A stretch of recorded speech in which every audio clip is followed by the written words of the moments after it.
She shouted, "I need distance. Go stay somewhere else for a month so I can think." I said, "I can do even better." I went to the office, ended my part of the lease, and left for good. When the landlord came asking her for the full rent, she finally realized she couldn't handle it alone.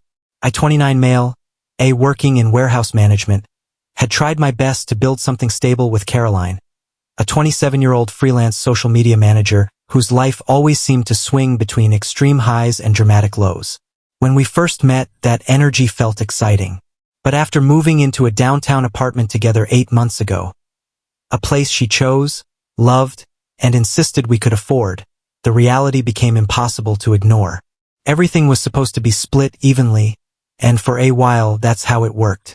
But Caroline had a habit of turning every small inconvenience into a life-or-death crisis, and that drama slowly became the center of our relationship.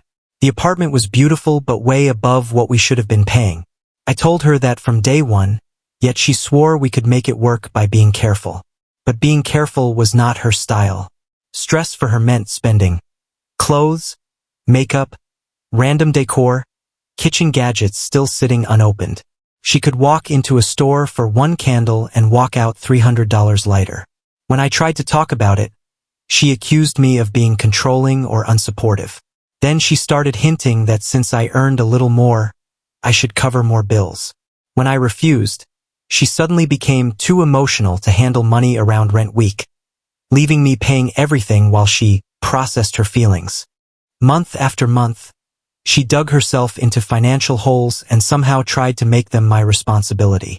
Last month, she returned home with bags of bedding and curtains we didn't need, just 2 days before rent was due. When I asked about her half, she exploded, accusing me of killing her happiness and limiting her freedom, even though she'd spent her rent money on impulse purchases again. She threw her half on a credit card and then blamed me for pushing her into debt. The week before everything fell apart was a disaster.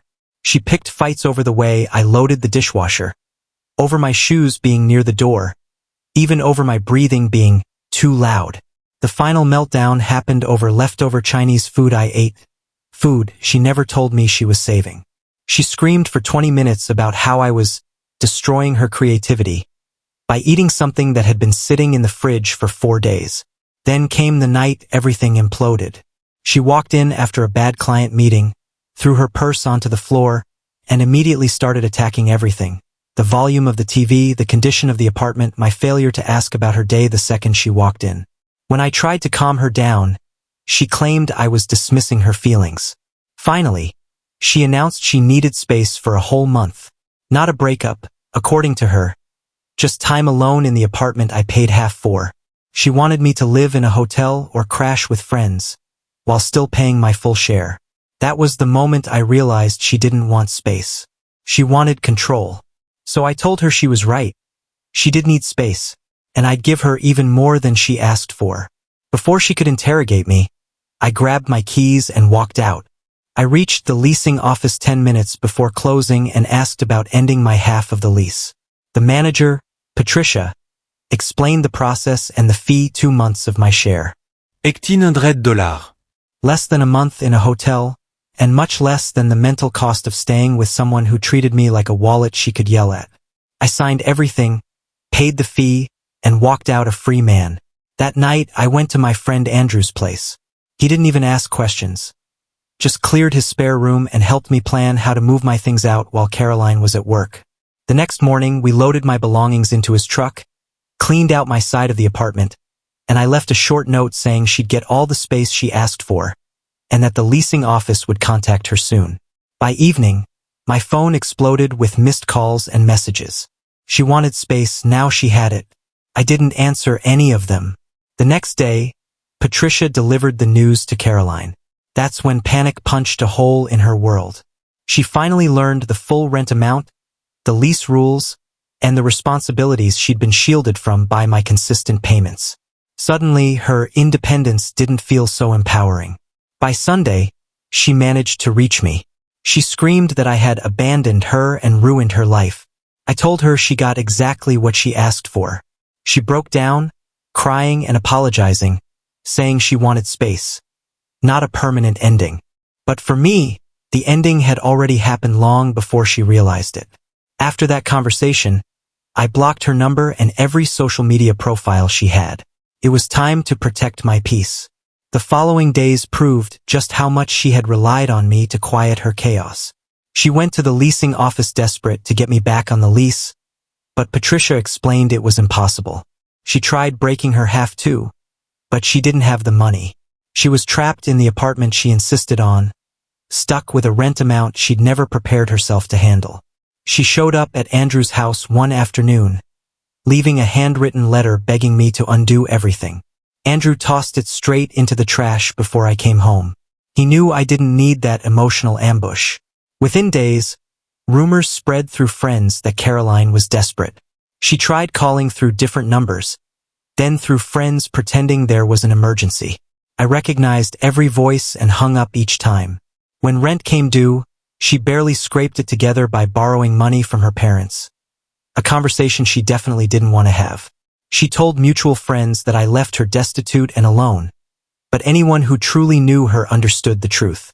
This was years of careless spending and manufactured chaos catching up to her. 3 weeks later, she finally found someone to take over my old room, a coworker needing a short-term place to stay. But the new roommate didn't enable her behavior. She had rules, boundaries, and expectations. Caroline had never handled responsibility well, and living with someone who didn't put up with her mess created a new wave of problems for her. For the first time, she had to face the consequences of a lifestyle built on impulses and excuses. Meanwhile, my life became calm in ways I'd forgotten were possible. Living with Andrew was easy. No sudem ficts, no tension, no emocional emergencies. Just peace. Bills were lower, my savings were growing, and my evenings were quiet. I was finally resting instead of recovering from someone else's chaos. Every day confirmed that leaving was the right choice. Caroline eventually decided to move back in with her parents once the lease ended. She couldn't handle adult responsibilities without someone to carry the weight for her. I didn't celebrate her struggles, but I also didn't feel guilty for letting her face reality. As for me, I'm planning to get a small, affordable apartment of my own soon. A place where I can keep building a peaceful life without worrying about someone else's drama exploding into my space. I've learned that love isn't about saving someone from themselves, especially when they aren't interested in changing. Sometimes the only way to keep your own life intact is to step away from someone who thrives on chaos. In the end, Caroline asked for space, and giving it to her saved my life more than it saved hers.